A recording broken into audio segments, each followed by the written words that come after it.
even though Facebook, Google, Amazon, they're not competing with each other, okay, which is on purpose. All these top 5 tech companies will never directly compete with each other, because why? They want to be gatekeepers. The moment you enter the internet, there's always a gatekeeper. With respect to social media, it's Facebook. With respect to search, it's Google. With respect to e-commerce, it's Amazon.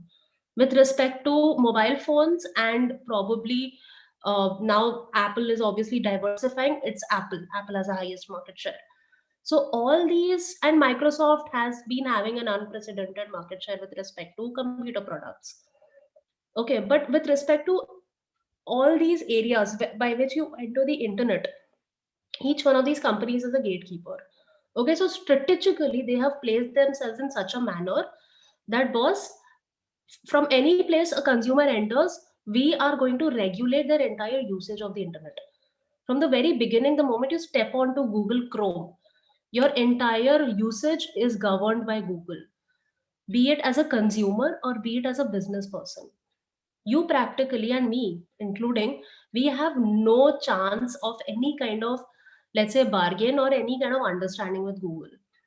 Like, imagine right now, WhatsApp actually has the capacity to impose the kind of privacy restrictions, not privacy restrictions, rather share the information with Facebook that it wants to, because of two reasons.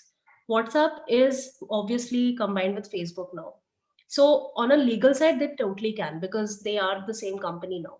So, what stops them from pursuing the business practices?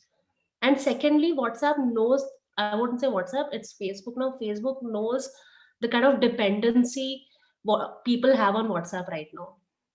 Okay, Facebook tried to create Facebook Messenger. If any of you remember, if you try to use Facebook on your phone without having the Messenger installed, you won't be able to use it. Has anyone noticed that?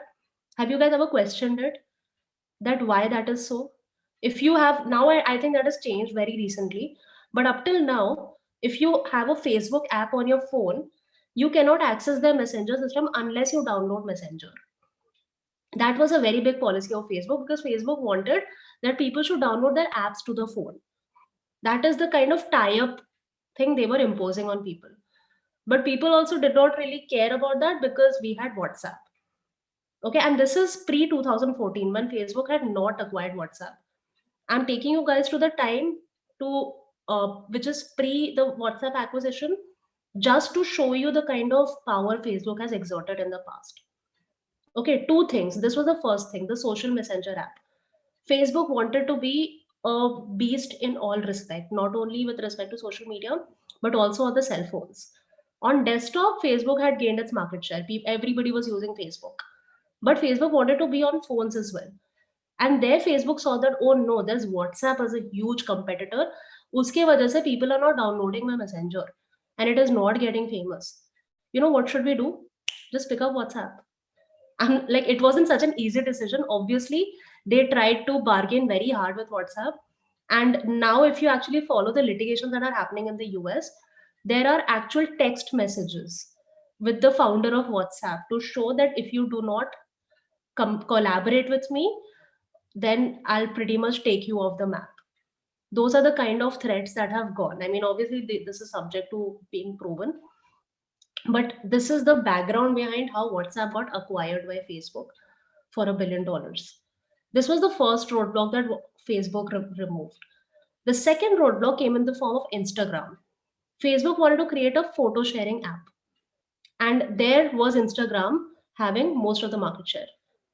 And Facebook was trying really hard to work to put all its R&D on the photo sharing app.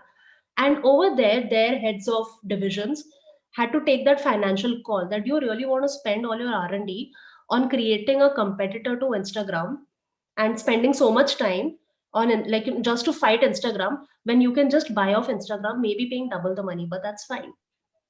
Yes, Ajay.